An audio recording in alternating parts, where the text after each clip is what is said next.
Paano kung ang numerong maaaring magbago ng buhay mo ay isang bagay na matagal mo nang nakita, pero hindi mo kailanman tunay na napansin? Bawat linggo, milyon-milyong tao ang pumipili ng mga random na numero, umaasang sa wakas ay mingityan sila ng swerte. Pero paano kung ang panalo ay hindi lang tungkol sa swerte? Paano kung may isang numero, tahimik, simple, at halos karaniwan na may dalang kakaibang enerhiya? May nagsasabi na ang mga taong isinulat ito at itinago ay may naramdamang pagbabago bago pa man ianunsyo ang mga resulta. Ngayong gabi, matutuklasan mo ang isang lihim na numerong hindi pinapansin ng karamihan, ngunit pinaniniwalaan ng ilan na nagbago ng lahat. Ang tanong, hahayaan mo rin ba itong makaligtaan? Araw-araw, napakaraming tao ang nagigising na may isang tahimik na hiling, ang makahinga ng maluwag ng walang bigat ng problemang pinansyal. Patong-patong ang mga bayarin, pabigat ng pabigat ang mga responsibilidad, at minsan pakiramdam mo kahit gaano ka pa magsikap, parang hindi pa rin ito sapat. Kaya naman napakalakas ng hatak ng pangarap na manalo sa loto. Ito ay sumisimbolo ng kalayaan, ginhawa, at isang bagong simula. Ngunit napansin mo na ba kung bakit may ilang numero na tila paulit-ulit na lumilitaw sa buhay mo? Sa orasan, sa resibo, sa mga random na tiket, parang may sinusubukan silang ibulong sa'yo. Sa loob ng maraming siglo, naniniwala ang iba't ibang kultura sa buong mundo na ang mga numero ay may dalang enerhiya, mga pattern, at kahulugang lampas sa simpleng matematika. Marahil ang panalo ay hindi lang tungkol sa pagpili ng random na mga numero.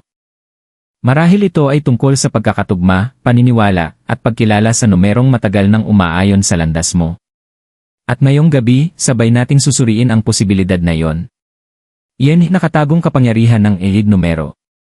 Matagal bago pa man naimbento ang mga tiket sa loto, ang mga numero ay humuhubog na sa paraan ng pag-unawa ng tao sa mundo. Hindi itinuring ng mga sinaunang sibilisasyon ang mga numero bilang simpleng simbolo lamang para sa pagbibilang ng tupa o pagsukat ng lupa. Naniniwala sila na ang mga numero ay may dalang panginginig, ritmo, at nakatagong kahulugan. Inihanay ng mga Ehipsyo ang kanilang mga piramid ayon sa mga numerical na pattern na pinaniniwalaan nilang sumasalamin sa kaayusang kosmiko. Pinag-aralan ng mga Griego ang mga numero hindi lamang sa pamamagitan ng matematika, kundi pati sa pilosopiya, kumbinsidong may espiritual na kahalagahan ang ilang mga pagkakasunod-sunod.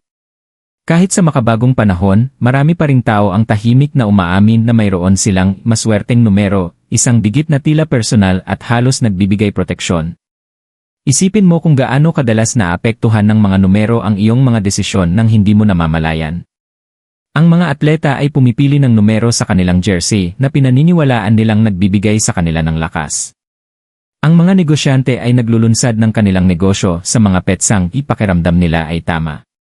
Ang mga magkasintahan ay nagpapakasal sa mga petsang may paulit-ulit na numero tulad ng 11 paghahati 11, umaasang ang simetriya nito ay sumisimbolo ng pagkakaisa.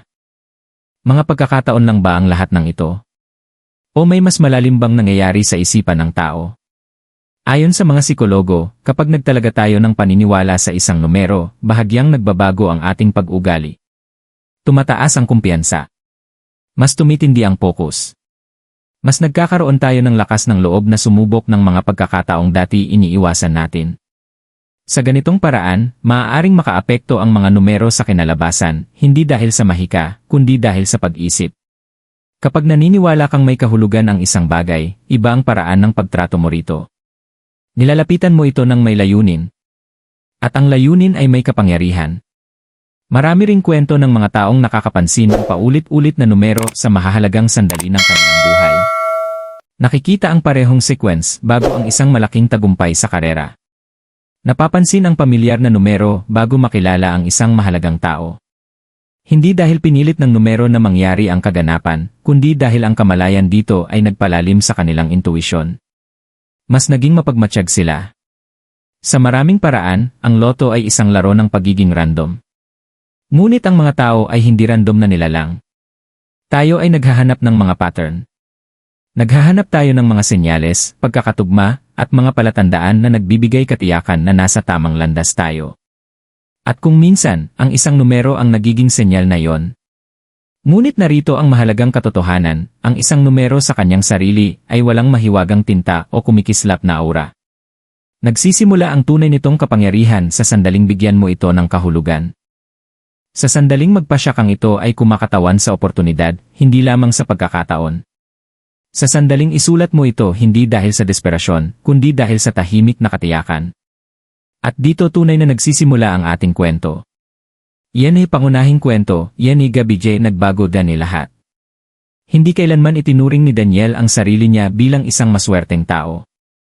Kung tutuusin, naniniwala siya na ang swerte ay para lamang sa iba, sa mga ipinanganak na may kaginhawaan, sa mga tila madaling nananalo, habang siya ay tahimik na nagsisikap sa likuran. Sa edad na 38, mas marami siyang responsibilidad kaysa sa inaakala niya noon. Madalas mahuli ang bayad sa renta kaysa sa gusto niyang aminin. Nakasalansan ang mga bayarin sa maliit na kahoy na mesa malapit sa bintana ng kanyang kusina. At gabi-gabi, bago patayin ang ilaw, tahimik siyang nakaupo at kinakalkula ang mga numero sa kanyang isipan, pilit pinagsasya ang lahat. Ngunit hindi kailanman nagtatagpo ang mga numero. Mahahabang oras siyang nagtatrabaho sa isang trabahong unti-unting umuubos sa kanya, habang paulit-ulit na sinasabi sa sarili na pansamantala lang ito. Ngunit ang pansamantala ay umabot ng mga taon. Minsan, pauwi siya ay dumadaan siya sa isang maliit na convenience store at bumibili ng tiket sa loto. Hindi dahil naniniwala talaga siyang mananalo siya, kundi dahil sa loob ng ilang oras, habang hawak niya ang tiket, nakakapag-isip siya ng ibang buhay. Isang buhay kung saan mas magaan ang pakiramdam sa kanyang dibdib. Isang gabi, habang marahang tumatama ang ulan sa mga bintana ng tindahan, narinig ni Daniel ang pag-uusap ng dalawang matandang lalaki malapit sa counter. Hindi nila pinag-uusapan kung anong numero ang pipiliin. Hindi sila nagtatalo tungkol sa tsansa o probabilidad. Isa lang sa kanila ang nagsabi, sa mababa ngunit tiyak na tinig, hindi ito tungkol sa pagpili ng numero. Ito ay tungkol sa pagkilala sa numerong matagal nang sumusunod sa iyo. Nagkunwari si Daniel na hindi nakikinig. Ngunit may kung anong nanatili sa kanyang isipan tungkol sa pangungusap na yon. Gabi na nang siya'y mahiga sa maliit niyang apartment, at paulit-ulit niyang inisip yon. Isang numerong matagal nang sumusunod sa'yo. Binalikan niya sa isip ang nagdaang linggo. Ang resibo sa bus na may kabuang 27. Ang orasan na tila laging nagpapakita ng 11 oras 11 minuto tuwing napapatingin siya. Ang numero ng locker niya sa trabaho, 27 muli. Napansin na niya yon dati, ngunit binalewala lamang bilang pagkakataon. Gayunpaman, nabalisa siya sa pag-ulit nito. Lumipas ang mga araw, ngunit hindi mawala sa isip niya ang ideya. Hindi ito obsesyon. Kuryosidad ito. Paano kung hindi talaga random ang numero? Paano kung ito ay pamilyar lamang? Sapat na pamilyar upang magbigay ng kaginhawaan. Sapat na pamilyar upang paniwalaan. Pagkalipas ng isang linggo, bumalik si Daniel sa tindahan. Sa pagkakataong ito, hindi siya nagmadali. Tumigil siya sandali. Hindi siya pumili ng random na mga digit. Hindi siya pumikit at basta na lamang tumuro. Sa halip, pinili niya ang numerong tahimik na paulit-ulit lumilitaw sa kanyang buhay. Ngunit may nagsabi sa kanya na hindi lamang ito tungkol sa pagsulat nito sa tiket. Pagdating niya sa bahay, kumuha siya ng maliit at simpleng piraso ng papel. Walang engranding ritual. Walang dramatikong seremonya. Dahan-dahan at maingat niyang isinulat ang numero, na para bang pumipirma siya sa isang mahalagang kasunduan. Matagal niya itong tinitigan. Hindi nang may desperasyon, kundi nang may kalmadong pokus. Pagkatapos ay tiniklop niya ang papel at inilagay sa kanyang pitaka, sa likod ng kanyang Wala siyang pinagsabihan. Sa mga sumunod na araw, may kakaibang pakiramdam, hindi mahiwaga, hindi dramatikong nagbago ang lahat. Ngunit mas magaan. Mas may linaw. Mas may kumpiyansa siyang magsalita sa trabaho. Nag-apply siya sa posisyong dati akala niya ay hindi niya kayang abutin. Sinimulan niyang ayusin ang kanyang pananalapi ng mas maayos. Para bang may banayad na nabago sa loob niya nang isulat niya ang numero. Hindi ito nangako ng kayamanan. Nagpasiklab ito ng paniniwala. Dumating ang gabi ng draw. Mag-isa siyang nakaupo sa sofa, hawak ang tiket.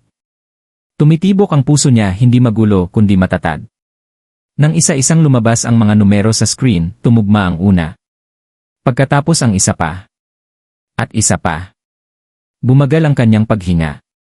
Sinubukan niyang manatiling rasyonal. Hindi niya napanalunan ang pinakamalaking jackpot. Ngunit nanalo siya ng sapat upang mabayaran ang kanyang mga utang. Sapat upang makahinga ng maluwag. Sapat upang maramdaman na may nagbago. Sa unang pagkakataon matapos ang maraming taon, hindi na naramdaman ni Daniel na siya ay nakakulong. At ang nanatili sa kanya ay hindi lamang ang pera, kundi ang pagkaunawa na ang paniniwala ang nagbago sa kanyang kilos bago pa man inanunsyo ang resulta. Ang numero ay hindi lumikha ng kayamanan mula sa wala. Binago nito siya. At kung minsan, doon nagsisimula ang tunay na swerte. Iyanes pagbuo patungo e aglihim, hindi ili kailanman tungkol lang sa isang numero. Matapos ang maliit ngunit nagbagong buhay na panalo ni Daniel, iisa ang tanong na paulit-ulit sa kanyang isipan, ang numero ba talaga ang may kapangyarihan o ang pagbabagong ginising nito sa loob niya? Doon niya napagtanto ang isang mahalagang bagay. Ang kapangyarihan ay wala sa tinta sa papel. Nasa intensyon ito. Kita mo, ang pagsusulat ng numero ng pabaya ay walang pinagkaiba sa basta pagpili ng random. Ngunit ang pagsusulat nito ng may kalmadong focus, malinaw na isipan, at paniniwala, iyan ang lumilikha ng pagkakatugma. Hindi ito mahiwagang kidlat. Hindi ito agarang himala. Ito ay pagkakatugma. At ang pagkakatugma ang nagbabago ng mga desisyon. Pinatatalas nito ang kamalayan. Pinapalakas nito ang kumpiyansa sa banayad ngunit makapangyarihang paraan. Sinabi ng matandang lalaki sa tindahan, ito ay tungkol sa pagkilala sa numerong matagal nang sumusunod sa iyo. Ibig sabihin, ang numero ay dapat pamilyar ang pakiramdam. Hindi pilit. Hindi pinili dahil sa takot o desperasyon. Dapat ito'y numerong natural na lumilitaw sa buhay mo, sa mga resibo, orasan, petsa, at maliliit na pang-araw-araw na sandali. Isang numerong kahit bahagya ay napapahinto ka. Ngunit may isa pang mahalagang bagay, ang tamang oras. Ang pinakamainam na sandali upang isulat ito ay sa gabi, kapag tahimik na ang mundo. Kapag bumabagal na ang iyong mga iniisip. Kapag mas mahina ang boses ng pagdududa. Hindi mo ito isinusulat ng may desperasyon. Isinusulat mo ito ng may katiyakan. Kalmado. Matatag. At mahalaga rin kung saan mo ito ilalagay. Hindi ipinapakita. Hindi ipinagmamalaki sa iba. Itinatago sa isang personal na lugar, tulad ng pitaka, sa ilalim ng unan, o sa loob ng journal. Itinatago hindi dahil sa takot, kundi bilang simbolo ng proteksyon. Ng isang bagay na tahimik na lumalago. Dahil ang totoo walang ginagawa ang numero sa sarili nito. Hanggat hindi ka naniniwalang may ginagawa ito. At ngayon, oras na upang ihayag ito. Iyan ay pagbubunyag ng lihim na numero, iyan ay simbolo ng pagkakatugma. Ang numero ay hindi komplikado. Hindi ito mahabang sequence na dinisenyo upang lituhin ka. Ito ay simple. Malinaw. Madaling tandaan. 27. Sa unang tingin, tila karaniwan lamang ito. Ngunit pagmasdan mo ng mas malalim. Sa numerolohiya, ang dalawa ay kumakatawan sa balanse, pakikipag-ugnayan, at pagkakaisa. Sumasalamin ito sa kooperasyon at tiwala. Ang numero namang 7 ay matagal nang iniugnay sa espiritual na kamalayan, intuisyon, at panloob na karunungan. Kapag pinagsama, ang 27 ay nagdadala ng enerhiya ng pagkakatugma sa pagitan ng praktikal na realidad at mas malalim na damdamin. Ito ang tagpuan ng lohika at paniniwala. Ngunit may mas makapangyarihan pang kahulugan na nakatago rito. 2 plus 7 ay katumbas ng siyam. At ang siyam ay matagal ng simbolo ng pagtatapos, katuparan, at pagwawakas ng isang yugto bago magsimula ang panibago. Ito ay kumakatawan sa pagsasara ng panahon ng paghihirap at pagbubukas ng bagong oportunidad. Hindi ito bigla ang mahika kundi paglipat. Balikan mo si Daniel. Hindi bumagsak ang milyon sa kanyang kandungan sa isang gabi. Ngunit isinara nito ang isang yugto ng pakikibaka. Nagbigay ito ng puwang. Binago nito ang direksyon ng kanyang dalaw. Iyan ang kinakatawan ng 27. Hindi garantisadong jackpot. Hindi mga pangakong hindi makatotohanan. Kundi ang tahimik na simula ng pagbabago. At kapag isinulat ng may intensyon, kalmadong focus, at paniniwala ito ay nagiging higit pa sa tinta sa papel. Ito ay nagiging paalala na handa ka na para sa isang bagong kabanata. Paano gamitin iyan ni numero paggagawang aksyon yan di paniniwala? Ngayong alam mo na ang numero, ang pinakamahalagang tanong ay hindi kung ito ba ay gumagana. Ang tunay na tanong ay kung paano mo ito gagamitin. Ngayong gabi, bago ka matulog, kumuha ng maliit at malinis na piraso ng papel. Huwag mo itong madaliin. Umupo ka sa isang tahimik na lugar kung saan maayos ang iyong pag-isip at kalmado ang iyong paghinga. Gumamit ng asul o itim na panulat, mga kulay na sumisimbolo ng linaw at katatagan. Dahan-dahan mong isulat ang numerong 27 sa gitna ng papel. Hindi minadali. Hindi magulo. Isulat mo ito ng maingat na para bang pumipirma ka sa isang kasunduan para sa iyong kinabukasan. Habang isinusulat mo ito, sabihin mo ng tahimik sa iyong isipan. Ako ay handa na para sa pinansyal na pagkakatugma. Tinatanggap ko ang mga bagong oportunidad. Huwag kang magmakaawa. Huwag kang magsumamo. Sabihin mo ito ng may kalmadong katiyakan. Tiklupin mo ng maayos ang papel. Ilagay mo ito sa isang personal at nakatagong lugar, sa loob ng iyong pitaka, sa ilalim ng iyong unan, o sa loob ng isang journal na mahalaga sa iyo. Ang susi ay pribado. Hindi ito bagay na ipinapakita sa iba o basta pinag-uusapan. Isa itong simbolo sa pagitan mo at ng iyong intensyon. Pagkatapos, hayaan mo na ito. Huwag mo itong pagtuunan ng pansin araw-araw. Huwag mo itong paulit-ulit na silipin. Hayaan mo itong manatiling tahimik, tulad ng paniniwalang dahan-dahang humuhubog sa iyong mga desisyon sa paglipas ng panahon. Tandaan, hindi pinapalitan ng numero ang aksyon. Pinapalakas nito ang iyong focus. At ang focus ang nagbabago ng resulta. Ang panalo sa loto ay isang pangarap na pinagsasaluhan ng milyon-milyon. Ngunit ang tunay na pagbabago ay madalas nagsisimula bago pa man i-anunsyo ang mga numero. Nagsisimula ito sa mga tahimik na sandali, kapag pinili mong maniwala na may mas mabuting posibilidad na naghihintay sa iyo. Ang numerong 27 ay hindi garantiya ng agarang kayamanan. Isa itong simbolo. Isang paalala na ang mga yugto ay maaaring magsara, na ang bigat ay maaaring gumaan, at na ang mga bagong oportunidad ay maaaring dumating kapag pinagsama mo ang paniniwala at aksyon. Ngayong gabi may pagpipilian ka.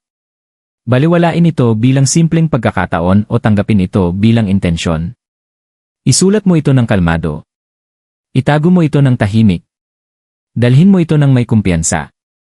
At habang nagpapatuloy ka sa iyong mga araw, maging mapagmatsyag, hindi lamang sa resulta ng loto, kundi sa mga banayad na pagbabago sa iyong pag-isip, sa iyong tapang, at sa iyong mga desisyon. Kung handa ka nang tanggapin ang pinansyal na pagkakatugma, magkomento sa ibaba ng "Handa na ako." Dahil kung minsan, ang tunay na jackpot ay hindi pera.